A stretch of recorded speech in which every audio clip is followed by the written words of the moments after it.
Hat trick വിജയത്തിൻ്റെ മധുരവുമായാണ് കോഴിക്കോട് ചാലപ്പുറം സ്കൂളിലെ രവീണ തിരുവനന്തപുരത്തോട് വിട പറയുന്നത്. കഴിഞ്ഞ 3 വർഷമായി മിമിക്രിയിൽ 1ാം സ്ഥാനമാണ് ഈ കൊച്ചുമിടുക്കിക്ക് ലഭിക്കുന്നത്. രവീണയുടെ വിശേഷങ്ങൾ നമുക്ക് ചോദിച്ചറിയാം. എന്തു തോന്നുന്നു 3ാമത്തെ വിജയത്തിൻ്റെ സന്തോഷം. ഇനി എന്താണ് അടുത്ത ലക്ഷ്യം? ഒരു മിമിക്രി എന്നുള്ളൊരു കലാരൂപത്തിൻ്റെ ഏതൊക്കെ തലങ്ങളിലേക്ക് എത്തണമെന്നാണ് ഒരു ആഗ്രഹം? അറിയപ്പെടണമെന്ന് ആഗ്രഹമുണ്ട്.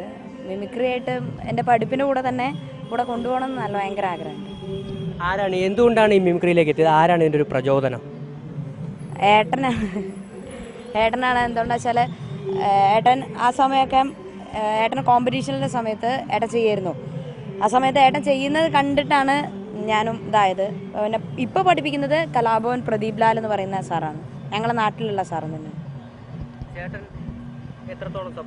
ഭയങ്കര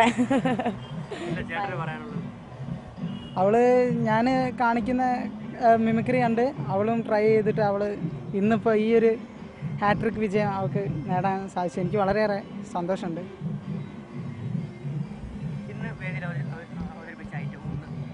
അതിലൊരു ഇത്തവണത്തെ സംസ്ഥാന അവാർഡുകൾ പ്രഖ്യാപിക്കുന്നു. മികച്ച സിനിമ ബാലമാധവൻ. ബാലമാധവൻ കള്ളനാ, ഈ പാലാടെ സ്വന്തം കള്ളൻ. പക്ഷെ മാധവൻ കട്ടതൊന്നും ഈ പാലാ വിട്ട് പുറത്തു പോയിട്ടില്ല. മാധവൻ കട്ടിട്ടുണ്ടെങ്കിൽ അത് എനിക്കും എൻ്റെ പാർട്ടിക്കും എൻ്റെ നാടിനു വേണ്ടിയാ. മികച്ച നടൻ ഉമ്മച്ചൻ. ചിത്രം എന്ന് നിന്റെ ഉമ്മൻ. എന്നെ ഇല്ലാതാക്കാൻ പാടച്ച പെണ്ണെ, മൊത്തത്തിൽ നാറ്റിക്കാൻ ഇറങ്ങിയ പെണ്ണെ, എന്നിലെ പിന്തുണ പകുതിയാക്കി എൻ്റെ പ്രിയമാരെ ജയിലിലാക്കി. എന്നെ കുളം തോണ്ടിയ പെണ്ണെ, എന്നെ കുളം തോണ്ടിയ പെണ്ണെ.